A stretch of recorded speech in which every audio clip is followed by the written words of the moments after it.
ಮೈಸೂರು ಚಾಮರಾಜನಗರದಲ್ಲಿ ಸಿಎಂ ಸಿದ್ದರಾಮಯ್ಯನವರು ಆಪರೇಷನ್ ಕಾರ್ಯಕ್ಕೆ ಇಳಿದ್ರ ಅನ್ನುವಂತಹ ಪ್ರಶ್ನೆ ಮೂಡ್ತಾ ಇದೆ. ಕಾರಣ ಬಿಜೆಪಿ ಜೆಡಿಎಸ್ನಿಂದ ಯಾರೇ ಕಾಂಗ್ರೆಸ್ಗೆ ಬಂದರೂ ಸ್ವಾಗತಿಸಿ ಅನ್ನುವಂತಹ ಕರೆಯನ್ನ ಕೊಟ್ಟಿದ್ದಾರೆ ಸಿಎಂ.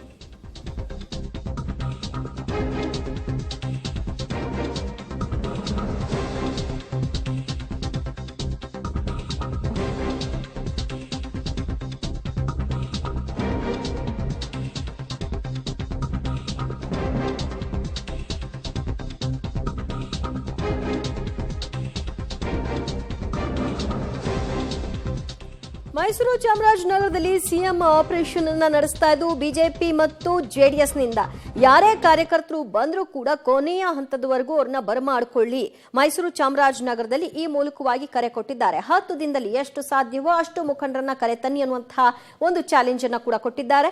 ಟಾರ್ಗೆಟ್ ಅನ್ನ ಫಿಕ್ಸ್ ಮಾಡಿದ್ದಾರೆ. ಮೈಸೂರು ಚಾಮರಾಜನಗರ ಕಾಂಗ್ರೆಸ್ ವಶವಾಗಲೇಬೇಕು ಅನ್ನೋದು ಮುಖ್ಯಮಂತ್ರಿ ಸಿದ್ದರಾಮಯ್ಯನವರ ಅಭಿಪ್ರಾಯ.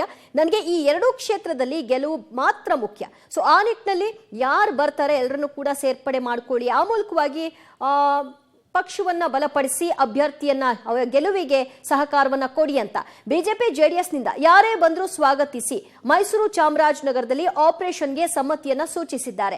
ಇಲ್ಲಿಯವರೆಗೂ ಸಿದ್ದರಾಮಯ್ಯನವರು ಯಾರನ್ನ ಕರೆ ತರುವಂತಹ ವಿಚಾರದಲ್ಲಿ ಬರೋರಿದ್ರೆ ನಮ್ಮ ಸಿದ್ಧಾಂತ ಒಪ್ಪಿ ಬರಬಹುದು ಅಂತ ಹೇಳ್ತಿದ್ರಾದ್ರೂ ಕೂಡ ಈ ರೀತಿಯ ಹೇಳಿಕೆಯನ್ನ ಕೊಟ್ಟಿರಲಿಲ್ಲ. ಆದ್ರೆ ಮೈಸೂರು ಚಾಮರಾಜನಗರದ ಗೆಲುವು ಬಹಳ ಮುಖ್ಯವಾಗಿದೆ. ಆ ಕಾರಣದಿಂದಾಗಿ ಯಾರೇ ಬರ್ತೀನಿ ಅಂದ್ರೂ ಕೂಡ 10 ದಿನದಲ್ಲಿ ಬರಮಾಡ್ಕೊಳ್ಳಿ, ನಿಮ್ಮ ಜಗಳದಿಂದ ಪಕ್ಷಕ್ಕೆ ಬರುವವರನ್ನ ಬೇಡ ಅನ್ನೋ ಕಾರಣಕ್ಕೆ ಬೇಡ ಅನ್ನುವಂತಹ ನಿರ್ಧಾರಕ್ಕೆ ಹೋಗಬೇಡಿ ಅನ್ನುವಂತಹ ಸೂಚನೆಯನ್ನ ಕೊಟ್ಟಿದ್ದಾರೆ. ಮೈಸೂರು ಚಾಮರಾಜನಗರದಲ್ಲಿ ಗೆಲುವು ಮಾತ್ರ ಮುಖ್ಯ. ನಿಮ್ಮ ವೈಯಕ್ತಿಕ ಮನಸ್ತಾಪಗಳೆಲ್ಲವೂ ಕೂಡ ಪಕ್ಕಕ್ಕಿಟ್ಬಿಡಿ, ಉಳಿದ ವಿಚಾರಗಳು ನನಗೆ ಈಗ ಗೌಣ ಅನ್ನುವಂತಹ ಅಂಶವನ್ನ ಸಿಎಂ ಹೇಳಿದ್ದಾರೆ. ಸ್ಥಳೀಯ ನಾಯಕರಿಗೆ ಸಿಎಂ ಸಿದ್ದರಾಮಯ್ಯನವರ ಈ ಸೂಚನೆ ಹಿನ್ನೆಲೆಯಲ್ಲಿ ಇನ್ನುಳಿದ 10 ದಿನಗಳಲ್ಲಿ ಯಾರ್ಯಾರನ್ನ ಪಕ್ಷಕ್ಕೆ ಸೇರಿಸಿಕೊಳ್ತಾರೆ, ಯಾವ ರೀತಿಯಾದಂತಹ ಪಕ್ಷ ಸಂಘಟನೆ ಆಗುತ್ತೆ ಅನ್ನೋದನ್ನ ಕಾದು ನೋಡಬೇಕು. ಆದ್ರೆ ಬಿಜೆಪಿ ಜೆಡಿಎಸ್ನಿಂದ ಯಾರು ಬಂದರೂ ಕೂಡ ಬೇಡ ಅನ್ಬೇಡಿ, ನಮ್ಮ ಗೆಲುವು ಅಷ್ಟೇ ಇಂಪಾರ್ಟೆಂಟ್. ನಿಮ್ಮ ವೈಯಕ್ತಿಕ ಅಭಿಪ್ರಾಯಗಳು ನನಗೆ ಗೌಣ, ಸೊ ಅದನ್ನ ಯಾವುದನ್ನು ನಾನು ಕನ್ಸಿಡರ್ ಮಾಡಲ್ಲ. ನೀವು ಕೂಡ ನಿಮ್ಮ ಜಗಳಗಳನ್ನ ಪಕ್ಕಕ್ಕಿಟ್ಟು ಎಲ್ಲರೂ ಕೂಡ ಒಗ್ಗಟ್ಟಾಗಿ ಇಲ್ಲಿ ಗೆಲುವಿಗೆ ಕಾರಣರಾಗಿ ಗೆಲುವಿಗೆ ಸಹಕಾರವನ್ನ ಕೊಡಿ ಅನ್ನುವಂತಹ ಕರೆಯನ್ನ ಕೊಟ್ಟಿದ್ದಾರೆ ಸಿಎಂ ಸಿದ್ದರಾಮಯ್ಯ.